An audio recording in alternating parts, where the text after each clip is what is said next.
الكئيب تعيس السيسي القزم.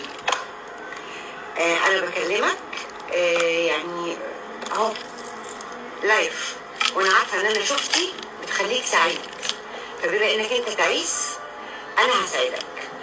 احنا عندنا مثل في مصر هنا بيقول لك الراجل اللي بيقعد يعني انا اعرف ان الراجل اللي بيقعد يلقح على واحده ست ده بيتقال عليه كلمه وحشه، بيتقال عليه خول. انا اعرف ان الست تغير من الست، لكن راجل يغير من واحده ست ده احنا بنقول عليه خول، ما بيتقالش عليه حاجه تانية غير كده. فانا مش عارفه انت ايه مشكلتك معايا. وبعدين ماضي ايه اللي بتكلمني فيه؟ ماضي ايه؟ كريمه الله يرحمها لو انت فاكر يعني، كان عندها مثل كده شهير بتقول لك ايه؟ لو الجمل كان شاف صنمه كان لف عليه وقرمه. فانت قبل ما تتكلم عليا انا اتكلم على نفسك انت يا شريف. انا ولا عندي حاجه في الدوله، ولا ليا حاجه بالدوله، ولا بشتغل في الدوله، ولا ليا اي علاقه بالدوله، ولا بسرق مال عام، ولا بنصب على الشعب انا والجماعه بتاعتي، ولا عاملاها بيزنس، ولا بتعامل مع الطفل المتخلف عقليا اللوطي محمد بن خريان الشاذ جنسيا، ولا انا بتعامل مع ليا فلوس ومصالح مع بالناقص بتاع العيال الشاذ هو كمان. فانا ماليش دعوه بحاجه، فلوسي دي من نفسي، بتجوز واتطلق دي حاجه ترجعني. الست الحره بتعمل ايه؟ الست الحره بتتجوز وبتتطلق عادي، الا اذا انت غيران وحابب تتناك مكاني، فدي يبقى بقى مش عارفه هعمل لك فيها ايه يعني لو انت حابب تروح وتعمل مكاني انا تتناك مكاني، دي ما اقول لك ايه غيران عشان كده يعني انا ماضي ايه اللي بتتكلم فيه؟ هو في حد بيتعاير بجوازه؟ في حد بيتعاير بالسجاير؟ في حد بيتعاير ان هو كان بيخرج؟ في حد بيتعاير ان هو كان بيسهر؟ دي حاجات تعرك انت، لكن ما تعرينيش انا واحده نورمال. لكن انت اللي يعرك بقى ايه؟ ان انت حرامي. اللي يعرك ايه؟ ان انت معرص، ده يعرك. لكن اللي انا بعمله ما يعرنيش. اللي مفيش حاجه انا عملتها في حياتي تضايقني.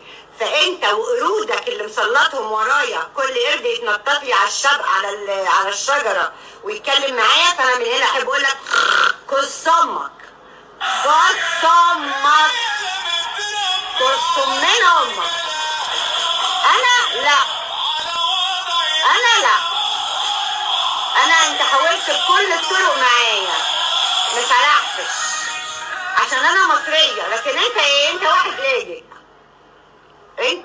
لاجئ، انت عبد، انا ستك، فرق كبير.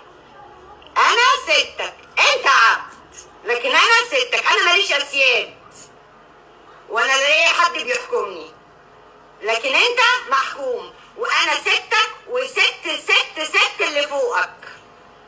فانا تخطاني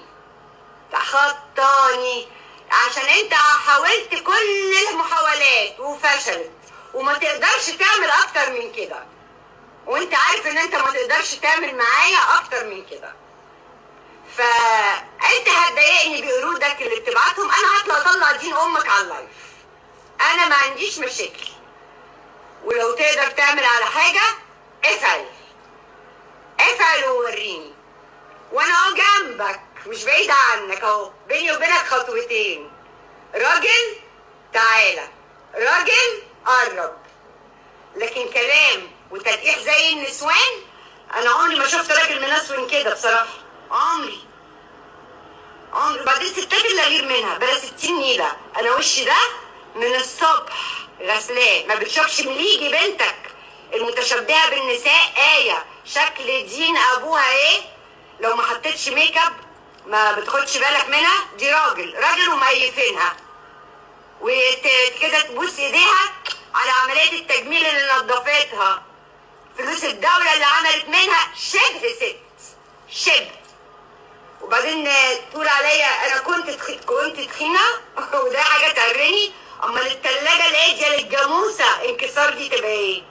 المربعه. في ست في الدنيا مربعه قطعيه واحده؟ يعني انت بتتكلم في ايه؟ بتتكلم في ايه يا منسون؟ فانا هريحك، انا هتضايق، انا هطلع دين امك، مفيش حاجه تانيه. وانا مش فرفوره ولا انا بتاعت كوتشي موتشي، لا انا مش كده خالص. وانت عارف، هو مش انت كنت ماسك رئيس مراجيح مولد النبي؟ تبقى عارف كويس. وانا ما عندي دراعي يتلوي ولا عندي على براسي بطحه، ولا انا كنت زباله ونضفت بعد ما دخلت الرئاسه وبقالي شأن، ولا انا كنت طول عمري جعانه عايشه على الميه. لا يا حبيبي، انا من يومي في عز. انا وريتك صورك انت كنت عامل ازاي ومتجربع وعرباجي وما زلت عرباجي، وانا عامله ازاي من يومي من يومي. ف فكك مني، انا ما وريش حاجه. انا نازله اعمل اجازه وهلفتك من الاخر، عشان انا حقي مش هسيبه. وبعدين يعني انت عمال ورايا بقالك كام سنه. انت سردي مش مالي عينك ولا ايه؟ عايز مني ايه؟ انا ما باخدش للرجاله. هو اي نعم الثلاثه اللي خدتهم كانوا معرسين قبل كده، بس انا مش هراب بعرس. فانا ماليش لا في الخوالات ولا ليا في المعرسين، بخلعهم زي ما خلعت الثلاثه اللي قبل. يعني انا خلعه ثلاثه، فانا مش هفيدك. فانا فكك مني خالص عشان انت تعيش. وده اعتبره بقى اخر كلام، يعني اخر كلام كده. يعني دي لغه الاحترام اللي انا لسه بكلمك بيها، يعني ايه وعامله فيه احترام. بعد كده انا هلفتك جامد قوي فوق ما